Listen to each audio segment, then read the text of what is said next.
From the towering Wasatch Mountains of the American Southwest, we welcome you to this episode of Undiscovered Utah.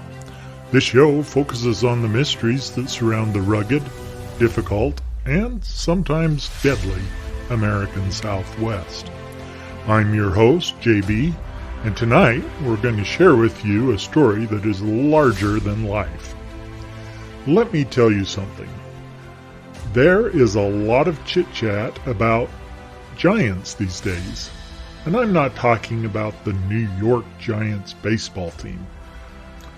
So why an interest in Giants of late? The fact is, it's not a recent phenomenon. People have been talking about Giants for thousands of years. I guess you could say it all started in the Bible. Most of us are familiar with the story of David and Goliath that comes from the Old Testament. But did you know that there are other giants mentioned in the Bible? Let me share just a few quotes from the Bible or a few scriptures that talk about giants.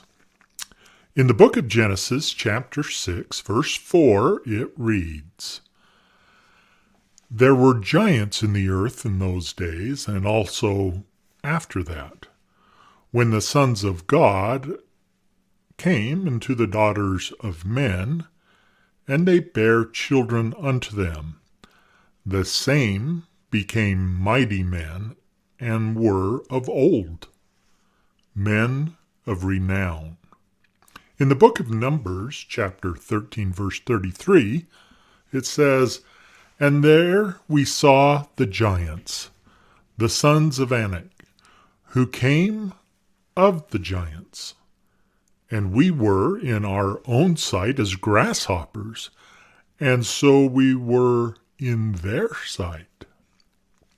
In the book of Deuteronomy, chapter 3, it talks about the remnants of the giants and the land of the giants. Joshua also talked about the remnant of the giants. So if you're a believer in the Old Testament, you have to be a believer that at one time on this planet there were people that were considered giants. They were so big that other people felt like grasshoppers compared to them. Oh, sure, today we have very tall people. Just look at the NBA. A lot of players are over 7 feet tall. But we're not talking about a person here and there. We're talking about a geographical area full of giant people. The Bible referred to it as the land of the giants. This is more than just one big guy that came and fought against David. Some researchers speculate that from Adam down through Enoch and even through Noah, people were all very large, very tall, and they lived for a very long time. Then the floodwaters came in the days of Noah and flooded the earth. Somehow, that started to change how people lived and how tall they became during their lifetime. So exactly how tall were these giants of the Old Testament? Well, again, let's look back to the book of Deuteronomy, chapter 3, verse 11. In this verse, it talks about one of the remnants of the giants whose bed was made out of iron, which probably was not a common material used to make somebody's bed. And it was 9 cubits in length and 4 cubits wide. So how long is 9 cubits in feet? It's a whopping 14 feet long, and it was 6 feet wide. That's a big bed made for a really big guy that was a remnant of the giants. Now, in the Hebrew Bible, the giants are described by the name Nephilim in the book of Enoch. Some scholars believe that Nimrod, the great-grandson of Noah and the chief builder of the Tower of Babel, was himself a giant. He is depicted in stone carvings as holding a full-grown lion of approximately 375 pounds. He holds it like we would hold a house cat. If the carving of Nimrod was to scale with the lion, it would make Nimrod somewhere around 15 feet tall. So, I think we have established that according to both the Christian and Jewish Bibles, giants did exist on the earth before and after the flood. Now, here is an interesting twist to the story of the flood, the giants, and the Tower of Babel. There are accounts in the Hindu culture, the Mayan culture, and the Native American cultures that also refer to a flood and giants being scattered across the world. In his book, Central American Chronicles, Douglas Van Dorn writes, a flood tradition of the Toltecs mentioned by Ethel states that after the deluge, giants built a Zachalai of great height to preserve them in the event of future deluges. After this, their tongue became confused, and not understanding each other, they went to different parts of the world. So the Toltecs in Central America had a tradition of a flood, giants in a great tower, and of their tongues becoming confused. So what does all this talk of giants have to do with undiscovered Utah? Well, let's find out.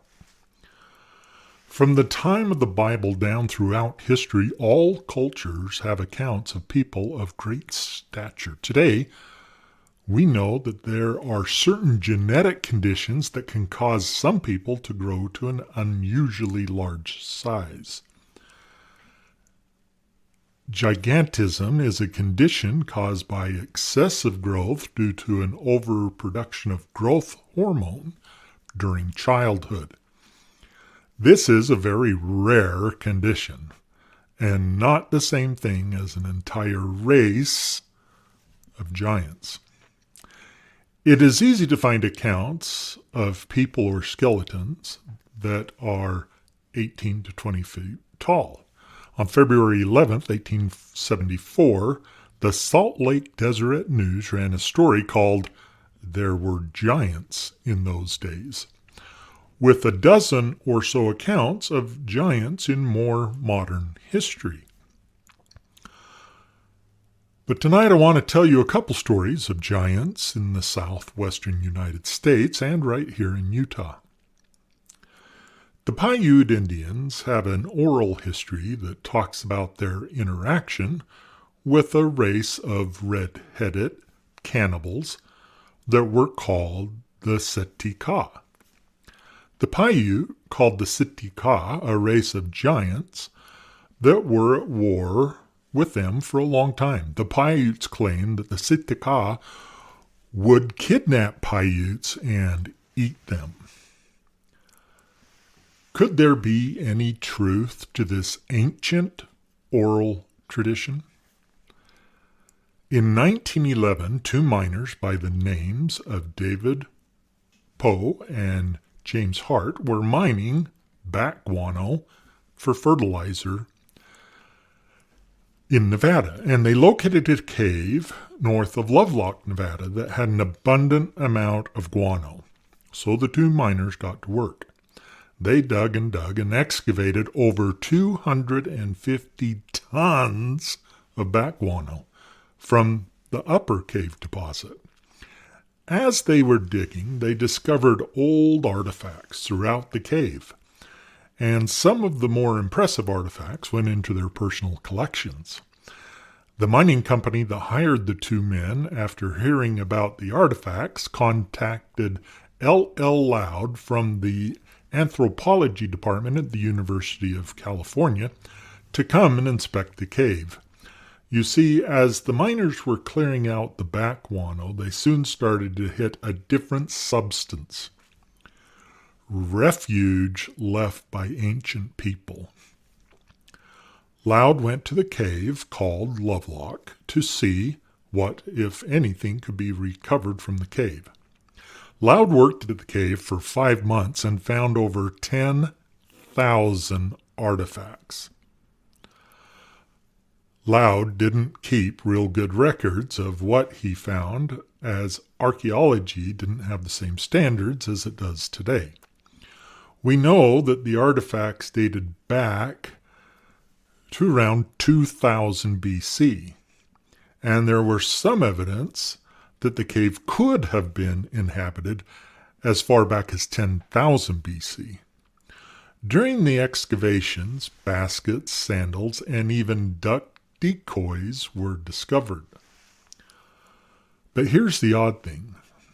The sandals were huge, and remains were found of people over 10 feet tall.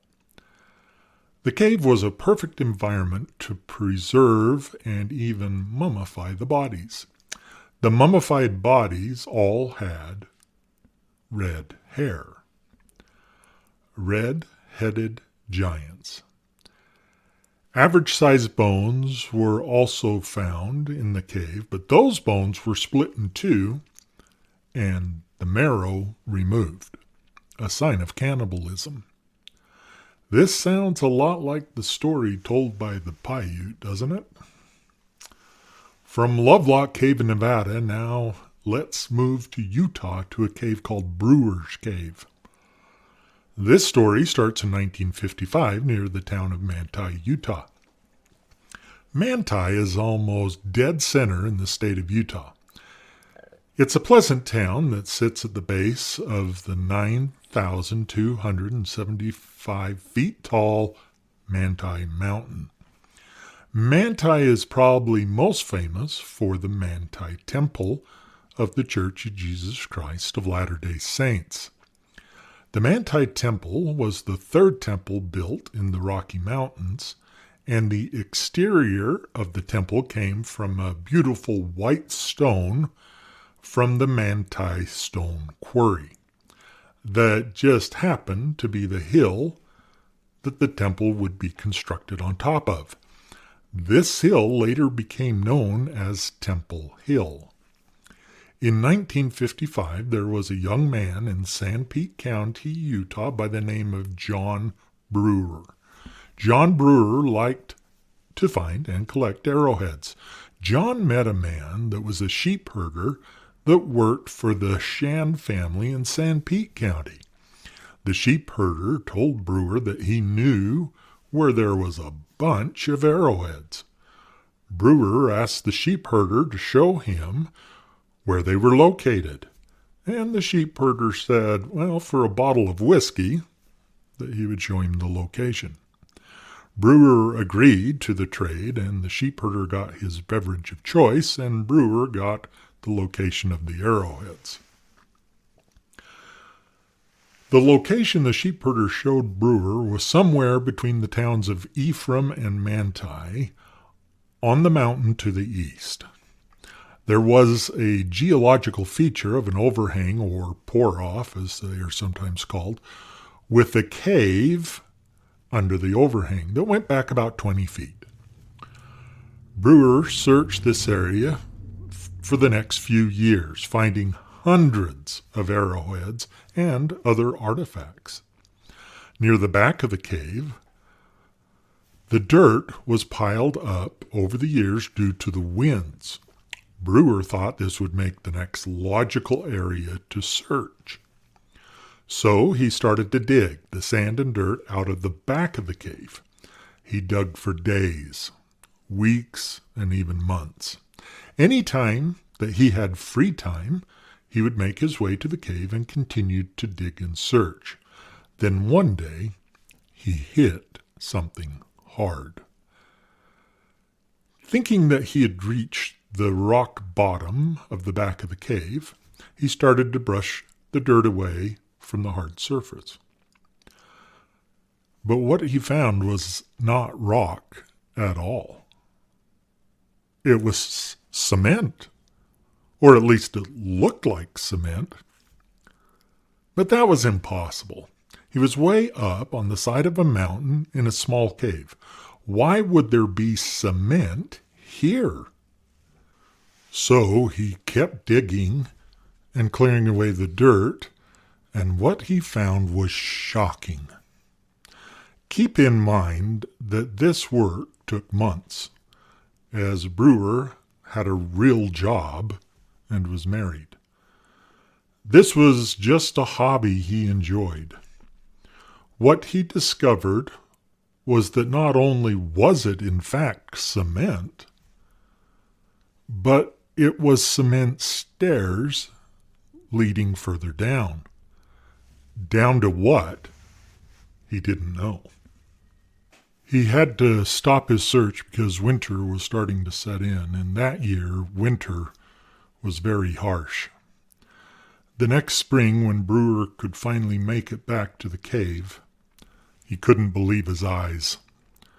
The overhang above the cave had collapsed.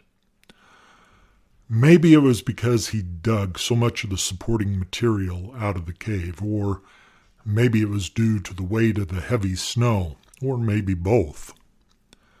He was heartbroken. There was now tons of rubble between him and the cement stairs that led to the door. Discouraged, he went home. Over the next several years, he decided to try and tunnel in from a lower point on the mountain and see if he could reach the stairwell. This was much harder work than digging in the cave. Progress was slow and dangerous. Brewer was not a very trusting man, and so he did all the work himself. Rumors had started to circulate around town about Brewer and what he was up to. After years of labor-intensive work and tunneling into the side of the mountain, he broke into a void. He entered this void and realized that it most likely was a cave that had been worked by hand, and there were signs of tools that had been used to cut and carve the cave walls into a room or a chamber. He said that there was very fine dust covering everything, and that almost any movement would stir the dust up and make it hard to see and breathe. He also said that in the room there were hundreds of stone boxes that were all sizes. The boxes were wrapped in cedar bark and pitch pine. Brewer removed some of the boxes from the room and unwrapped them. He found several inventive ways to open the boxes, all of which would have made an archaeologist cringe. He said that inside the boxes were small metal sheets with writing on them. Some boxes contained copper, some gold, some lead. Not only did he find a bunch of stone boxes, he also found 2 mummies, each in its own limestone sarcophagus. When he opened the sarcophagi, he found the bodies to be huge, red-headed giants, ornately dressed. One was male and one was female. Here's where it gets a little more strange. We have photographs of many of the metal sheets. We have photographs of the stone boxes.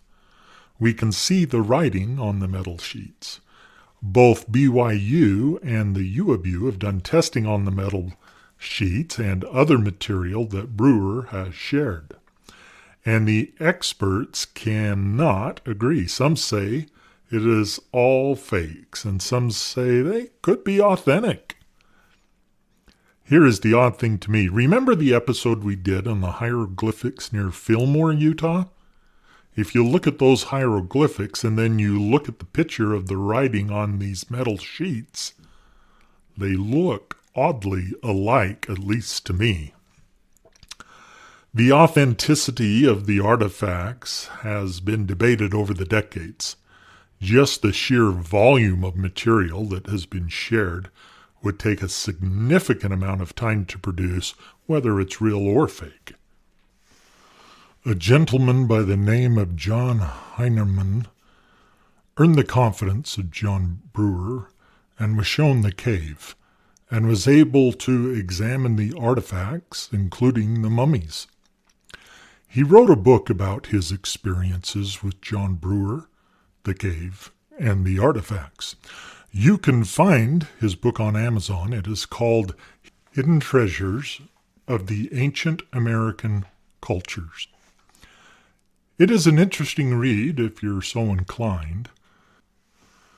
Some believe that this is all just an elaborate hoax. Or is it real? Heinerman believes it's 100% real based on what he saw and examined. If it is real, who were these giants? Why were they buried in Utah?